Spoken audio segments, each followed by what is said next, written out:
Muy buenas noches a todos. Pues vamos a continuar con nuestro estudio en este momento.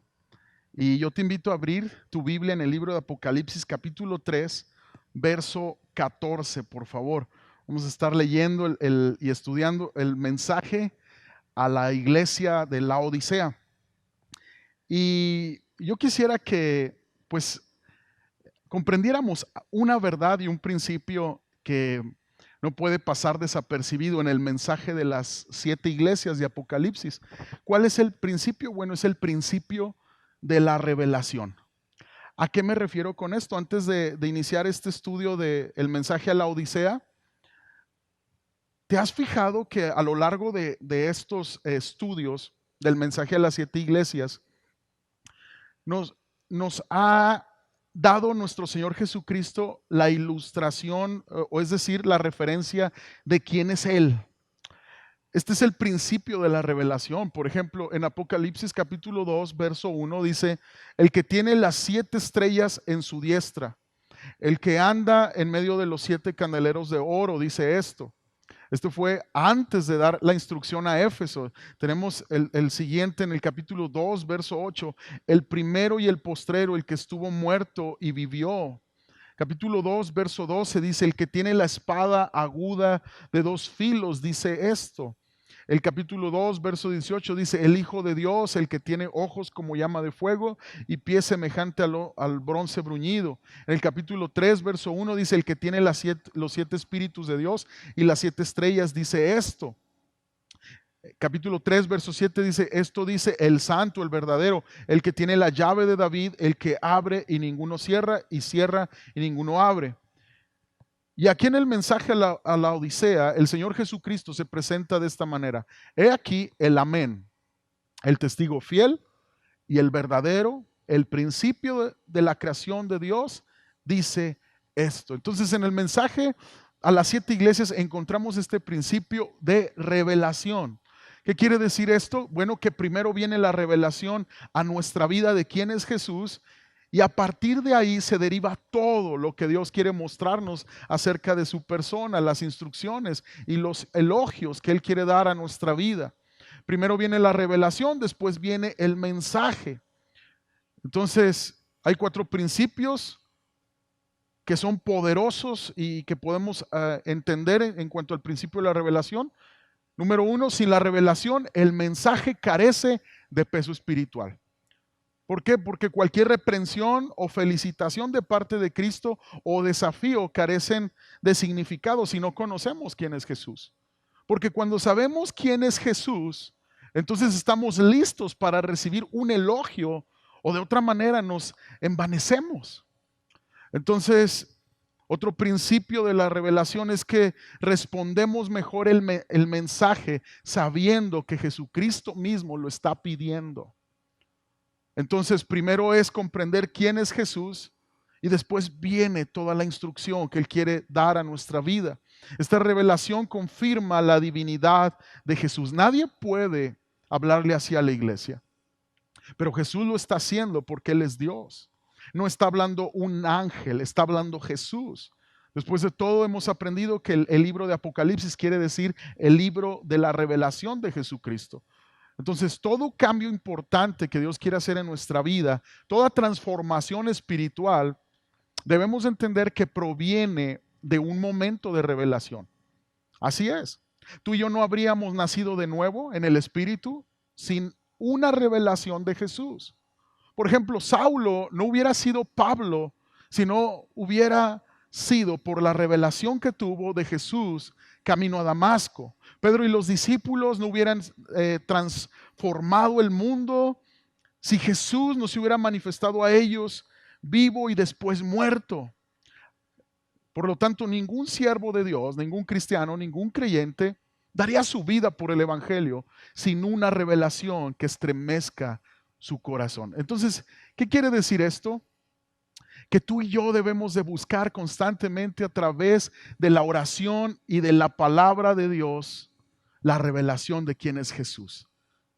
Entonces, cuando tú y yo estudiamos la Biblia, la palabra de Dios, debemos de estudiarla con la convicción en nuestras vidas de buscar tener una relación con Jesucristo.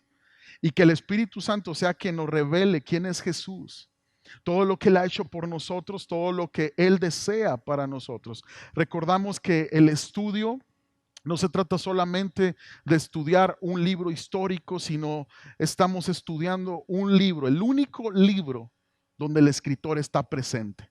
Es un libro vivo, es la palabra de Dios. Entonces, eh, si tú y yo estudiamos la Biblia solo por estudiar, sin tener una relación con Cristo, jamás lo vamos a entender en plenitud.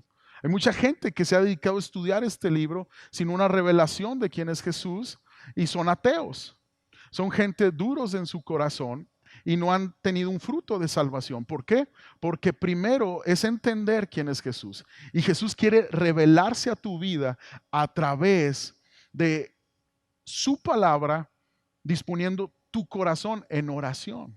Entonces vamos a leer el mensaje a la Odisea, ¿sí? Acompáñame al verso 14 y dice la palabra del Señor: y escribe el ángel al ángel de la iglesia en la Odisea. Recordemos que esta referencia de al ángel puede ser que signifique al pastor que estaba pastoreando esta iglesia, o también a un ángel tipo guardián de esta iglesia. Dice: he aquí el amén, el testigo fiel y verdadero, el principio de la creación de Dios. Dice esto: yo conozco tus obras, que ni eres frío ni caliente. Ojalá fueres frío o caliente, pero por cuanto eres tibio, dice, y no frío ni caliente, te vomitaré de mi boca.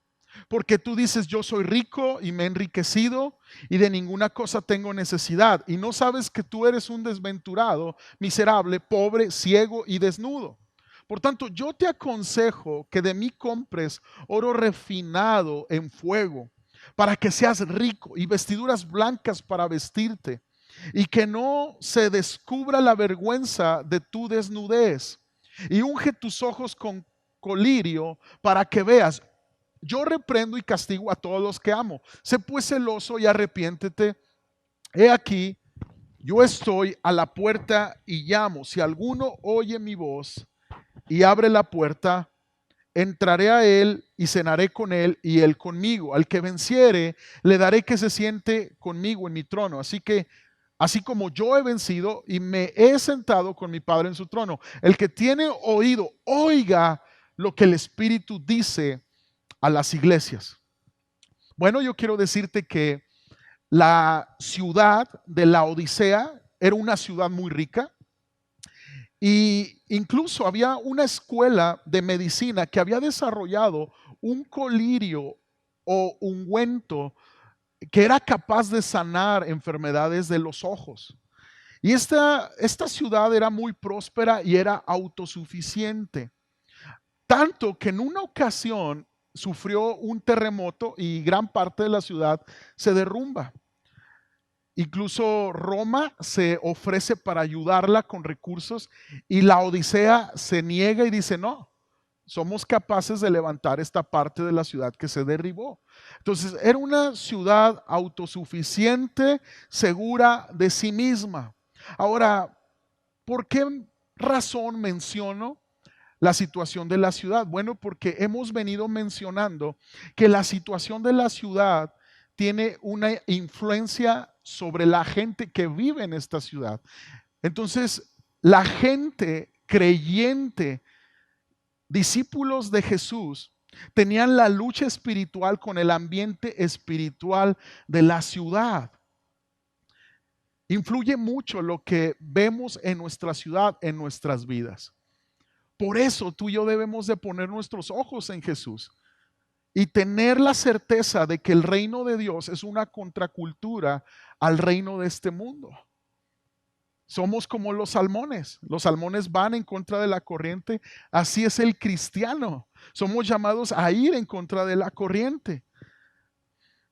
Los cristianos, los cristianos de la Odisea tenían el llamado de ser una influencia positiva con el mensaje de Jesús a su ciudad, pero pareciera que esta carta tiene una reprensión de parte de Cristo a ellos, porque en lugar de ser una influencia del amor de Cristo, del poder de Cristo, de la fidelidad de Cristo, ellos están siendo convertidos a ellos y no ellos no los ciudadanos a los creyentes.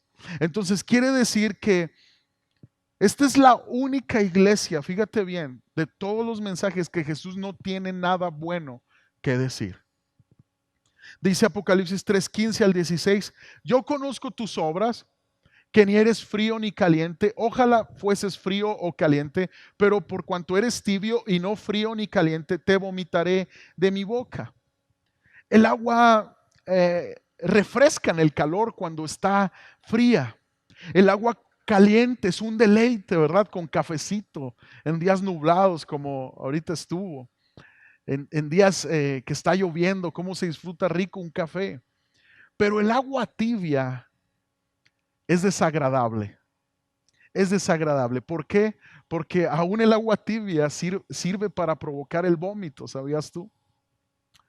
Caliente representa a la gente que refleja el carácter de Cristo. Esto es lo que significa. Demuestran los frutos del Espíritu Santo y esto es maravilloso. Esto es lo que significa ser caliente. Ser caliente para Dios. Estar ardiendo en pasión por Jesús. Estar viviendo el evangelio de Jesucristo con pasión. Fríos quiere decir gente que no ha nacido de nuevo, que no ha entregado su vida a Cristo. Y vidas que en cualquier momento pueden avivarse por la obra de Cristo. Dios los puede salvar en cualquier momento. Entonces, ser caliente agrada al Señor. ¿Por qué? Porque estás entregado en espíritu, alma y cuerpo a Cristo. Y ser frío, tú tienes la posibilidad de que el Señor te vuelva de la muerte espiritual a la vida espiritual en Cristo Jesús. Ojalá fueres frío. Por eso Jesús dice esto. ¿Por qué? Porque te puedes salvar en Cristo Jesús, y caliente porque le estás agradando al Señor y tienes como herencia una vida eterna en Cristo Jesús. Pero los tibios son los que llaman nuestra atención en esta carta. Los tibios son aquellos que se identifican con la fe cristiana, que están de acuerdo con Cristo, con las enseñanzas de Cristo. Van a la iglesia, oran de vez en cuando, aunque sea por los alimentos. Pero no se puede ver el carácter de Jesús formándose en ellos. Los años pasan, van y vienen, y siguen con las mismas dificultades en ellos. Ahora, estas personas son testigos de cambio en los demás, pero ellos no cambian en su relación con Dios. Son los que hablan la palabra de Dios, pero no la consumen. Ellos consumen material cristiano. Ellos ven películas cristianas, ellos leen libros cristianos tal vez, pero no la palabra de Dios. Dicen, pero no hacen el evangelio. Las personas tibias guardan la reputación porque la reputación es lo que ve la gente.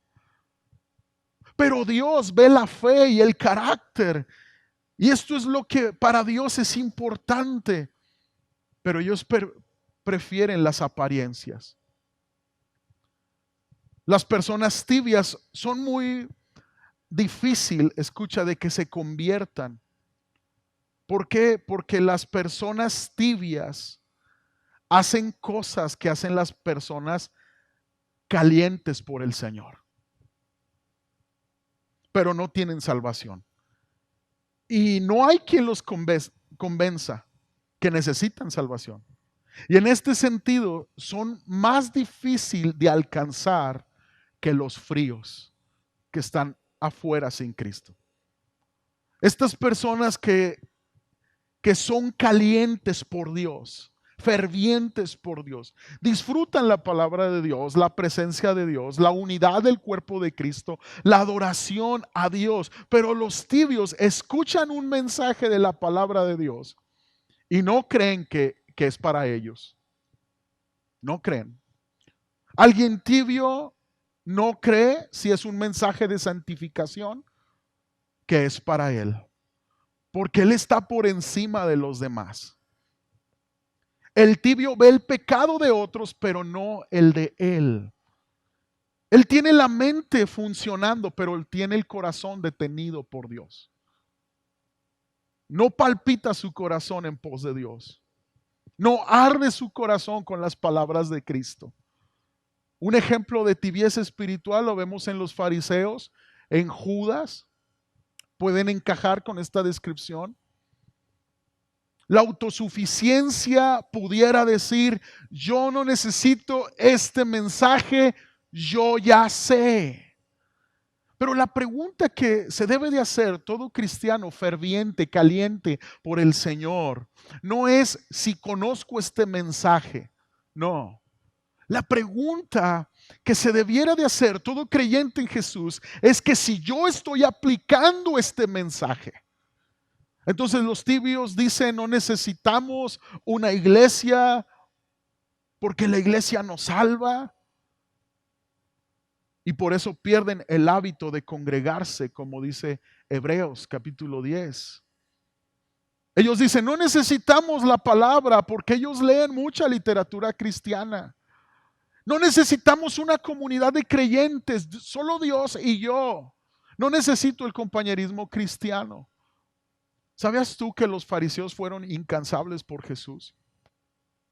Y Jesús les dijo en Mateo 21:31, acompáñame, dice, ¿cuál de los dos hizo la voluntad de su padre? Pregunta Jesús. Dijeron ellos, el primero. Jesús les dijo, de cierto os digo, que los publicanos y las rameras van delante de vosotros al reino de Dios. ¿Qué quiere decir Jesús? Los que están fríos cuando se encuentran con el amor ferviente de Cristo pueden encender sus vidas, apasionarse por Jesús, porque entienden el sacrificio de Cristo. Dice, porque vino a vosotros Juan en camino de justicia y no le creísteis, pero los publicanos y las rameras le creyeron. Y vosotros viendo esto, no os arrepentís después para creerle. Es por eso que se ve que muchas veces viene gente a los pies de Cristo sin importar su pasado. Ellos creen en el poder de Cristo, en la salvación en Cristo Jesús. Sus vidas arden por Dios. Mientras vemos cristianos de años con una indiferencia a las cosas de Dios, con una apatía a las cosas de Dios. El mayor problema de la iglesia Laodicea no era la autosuficiencia, déjame decirte. El mayor problema de la iglesia Laodicea era su indiferencia y su ignorancia a su problema. Si yo tengo orgullo, no es mi peor problema. Es mi indiferencia o ignorancia de que tengo orgullo. Mi problema es no reconocer que tengo orgullo. Crees que eres algo, pero la verdad eres otra persona. Crees que eres capaz de reprender a otros hermanos cuando tú eres el que necesita ser reprendido. Apocalipsis 3:17 dice, porque tú dices, yo soy rico y me he enriquecido y de ninguna cosa tengo necesidad. Aquí está la autosuficiencia. Ahora fíjate Jesús lo que está diciendo, y no sabes que tú eres un desventurado, miserable, pobre, ciego y desnudo. Ok, la Odisea creía que era rica, que tenía riqueza espiritual. Entonces, delante de los hombres podemos aparentar ser una iglesia rica espiritualmente, un creyente rico espiritualmente, pero lo importante es que piensa Jesús de nosotros, porque Jesús pesa el corazón y Él ve el corazón de su iglesia y Jesús está escribiendo la Odisea de esta manera. Tú eres pobre. ¿Qué quiere decir? Había pobreza espiritual. Esto nos habla de que no tienes nada para entrar al reino de Dios, la Odisea. Tú eres ciego. Esto habla de ceguera espiritual, la condición espiritual de aquel hombre que lee la palabra y no la entiende. ¿Por qué? Porque no indaga, no se compromete con Cristo. Visita iglesias por tiempos. Pero nunca la iglesia llena su expectativa porque Él está por encima de los demás. Rebeldía, orgullo. Dice, tú estás desnudo espiritualmente. Y esta es la condición espiritual de Adán, ¿eh? Aún después de ser cubiertos con pieles, Adán necesitó, ¿qué? El sacrificio de Cristo. El hombre necesitó un Salvador. Tu pecado tiene que ser cubierto con la sangre de Cristo para ser quitado. Jesús está diciendo a la Odisea, tú estás desnudo espiritualmente.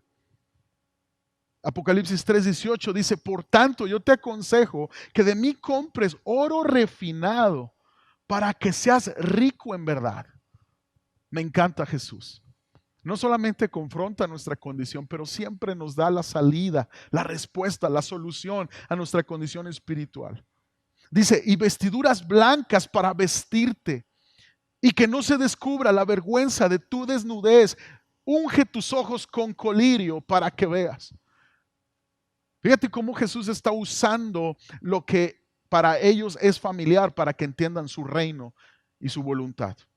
Jesús dice, lo que tú necesitas, tú no lo puedes ir y comprar en el mercado. Tú tienes que venir a mí, a mí. Oro refinado, ¿qué quiere decir? Jesús está haciendo una referencia a una fe probada. Las pruebas revelan, si yo he entendido el evangelio, revelan mi carácter. Dice, tú tienes que venir a mí por vestiduras blancas. Tú no las puedes comprar en el mercado. Jesús las compró por ti en el sacrificio de la cruz. Tú no puedes obtenerlas. Jesús las da por gracia cuando tú vienes a Él. Y Él dice colirio. Y este es colirio de su gracia. Para que tú veas tu condición y entiendas que tienes que estar con Jesús. Venir a Él en todo momento. Para que Él te restaure, iglesia, y Él te levante.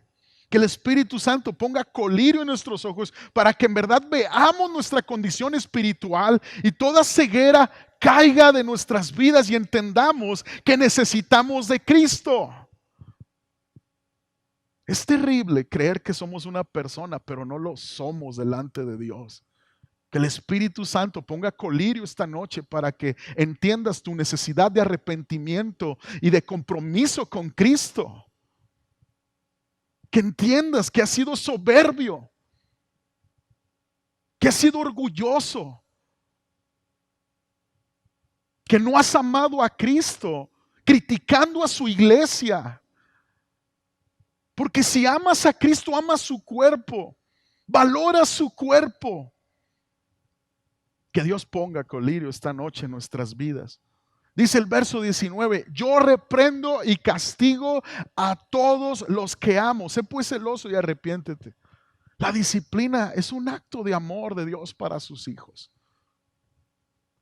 Nadie quiere ser disciplinado. Pero necesitas animarte en esta noche y no desanimarte, porque Dios cuando disciplina es porque te ama. Te ama tanto como para dejarte igual que como te llamó a seguirle. Estamos de acuerdo que puedes venir tal como eres a su iglesia. Tenemos como eslogan en algunas publicaciones de Renueva, pero también estamos convencidos de que Dios no te va a dejar igual. Y necesitamos entender la obra completa del Evangelio, iglesia. Que podemos venir tal y como somos a los pies de Cristo. Él nos ama incondicionalmente, pero también Él nos quiere transformar. Te ama tanto como para dejarte igual de como te encontró.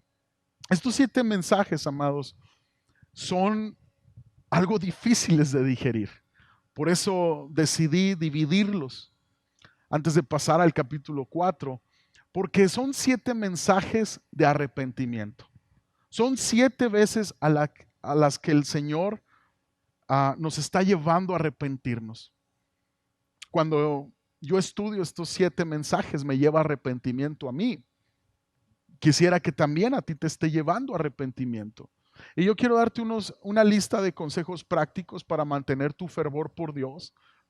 Número uno, estudia y aplica la palabra de Dios que estás leyendo y escuchando.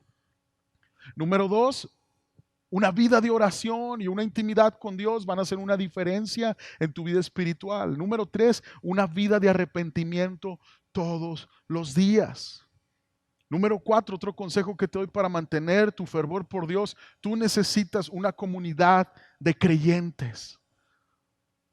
De un tiempo para acá la gente usó como excusa la desilusión que había en sus corazones para no plantarse en iglesias, para no buscar al Señor en la iglesia. Y claro que no podemos subestimar los sentimientos de las personas. Ha habido casos donde la iglesia ha desilusionado, no lo negamos, pero no podemos caer en el desuso de un mandamiento del Señor por el mal uso de él. Entonces, yo quiero decirte que el poner los ojos en Jesús implica tolerar, perdonar a las personas y seguir a Jesús. Entonces, tú y yo necesitamos la comunidad de creyentes porque ahí es donde el Espíritu Santo, hace su mayor trabajo. No solo asistir, sino un lugar donde yo estoy involucrado. Yo necesito ejercer mis dones y talentos para el Señor, porque así se mantiene mi fervor por Dios. Pablo le dijo a Timoteo, aviva el don de Dios que está en ti. Entonces, cuando tú no usas tus dones, se apaga tu fe. Y número 6, yo quiero darte este consejo para mantener tu fervor por Dios. Necesitas rendir cuentas. Necesitas rendir cuentas. La mejor manera de dar cuentas de tu vida espiritual, de lo que ocurre en tu vida, es a través de relaciones con otros hermanos en Cristo. Cuando yo vivo en comunidad, mis hermanos lo ven mi rostro, ven cómo entro, cómo salgo, ven mi matrimonio y me pueden decir algo. Apocalipsis 3:20 dice, he aquí yo estoy a la puerta y llamo. Si alguno oye mi voz y abre la puerta, entraré a él y cenaré con él y él conmigo. Esto es un llamado al arrepentimiento. Cuando tú respondes en arrepentimiento, Jesús te dice, yo voy a intimar contigo. Yo voy a entrar a tu corazón, yo voy a entrar a tu vida. Y tenemos verso 21 y verso 22. La recompensa si vencemos. Al que venciere le daré que se siente conmigo en mi trono, así como yo he vencido y me he sentado con mi Padre en su trono. El que tiene oído, oiga lo que el Espíritu dice a las iglesias. Entonces, el que vence, se va a sentar juntamente con Cristo, dice. Y Jesús está diciendo, como yo vencí, tú vas a vencer.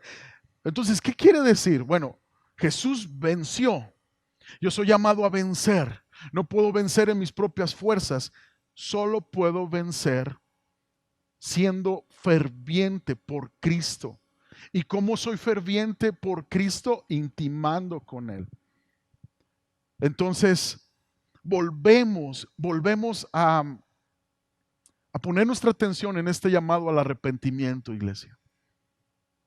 Una iglesia que no acude al llamado del arrepentimiento será tibia, indiferente. Y Jesús declara esta fuerte verdad: yo te voy a vomitar de mi boca. No es agradable un agua tibia. ¿Tú cómo te tomas el café? ¿Bien caliente o en las rocas? Pero tibio no es agradable. Entonces, mi victoria depende de Cristo y depende de mi respuesta en arrepentimiento a la verdad eterna de Cristo. Son intensos estos mensajes, amados, y yo te felicito por estar conectado. Son difíciles de digerir, pero la verdad es la verdad y no se puede ocultar la verdad. Jesús es el camino, la verdad y la vida. Y todo lo que Él habla es verdad. Son palabras de Cristo, no son palabras mías. No lo tomes personal. Es Cristo hablando a tu vida. Arrepiéntete, iglesia. Arrepiéntete. Sal de tu tibieza. ¿Es tibieza? ¿Es tibieza? No responder al llamado que Cristo está dando en estos tiempos. Él viene pronto. Son 7 llamados al arrepentimiento. Estos 7 mensajes a las iglesias. Jesús te dice, mi victoria en la cruz hace posible tu victoria. Ahora, en el capítulo 4, la próxima semana vamos a estar hablando de algunas posturas en cuanto al fin, cómo va a ser. Algunas posturas de cómo Jesús va a venir por su iglesia, cómo Jesús se va a revelar por segunda ocasión, va a venir sin relación al pecado, es decir, como Rey de Reyes y Señor de Señores. Y una de las interpretaciones que vamos a estudiar es la interpretación, dispensacionalista. Esta interpretación ve a las iglesias Filadelfia y Laodicea como representativas de las iglesias del periodo inmediatamente anterior del rapto de la iglesia. ¿Qué quiero decir con esto? Bueno, esta interpretación ve a la iglesia Filadelfia como representante del gran avivamiento que vendrá antes de que el Señor venga por su iglesia. Un avivamiento quiere decir que lo muerto resucita a vida, es decir, una iglesia llena del poder de Dios, con un corazón para Cristo, salvación para el perdido, una iglesia dando testimonio poderoso en este mundo, mientras que la iglesia la Odisea representa una iglesia apóstata en los últimos tiempos. Entonces yo quiero dejarte este mensaje. ¿Cuál decides ser tú? La iglesia apóstata que deja a Cristo en los últimos tiempos, rebelde al llamado de arrepentimiento, indiferente, tibia, o el mensaje de Filadelfia, ese mensaje que nos hace ver de una iglesia con poca fuerza, pero fiel al Señor en obediencia, o frío o caliente, pero tibio no puede ser, iglesia. Tienes que ser ferviente por el Señor. Ora conmigo esta noche. Padre, que en el nombre de Jesús venga fervor a mi corazón. Señor, nos arrepentimos por querer negar la condición espiritual muchas veces de nuestro corazón, creyéndonos algo que no somos cuando hay indiferencia en el corazón. Yo te pido, Dios, que tengas misericordia de nosotros y que arda nuestro corazón por ti, Señor. Que arda nuestro corazón, Señor, por tu palabra, por la oración. Señor, que podamos estar unidos al cuerpo de Cristo. Porque alguien que está unido a Cristo está unido a tu cuerpo. Oh, Espíritu Santo, trae convicción de pecado a tu iglesia y un despertar, un avivamiento glorioso para este tiempo. No queremos ser tibios ni indiferentes. Queremos ser, Señor, fervientes por ti, con un amor apasionado por ti, Señor, dispuestos a confrontar nuestro corazón rebelde a la luz de tu palabra para encontrar cambio, para encontrar restitución, para encontrar, Señor, una nueva vida en Cristo Jesús. No nos permita, Señor, vivir vidas tibias contigo. No nos permita, Señor. Ayúdanos, Señor. Que en el nombre de Cristo, Señor, toda tibieza salga de los corazones en este momento. En el nombre de Jesús. Te damos gracias por este llamado de arrepentimiento. 7 veces nos has estado llamando al arrepentimiento. Gracias te damos en el nombre de Cristo Jesús. Amén. Amén.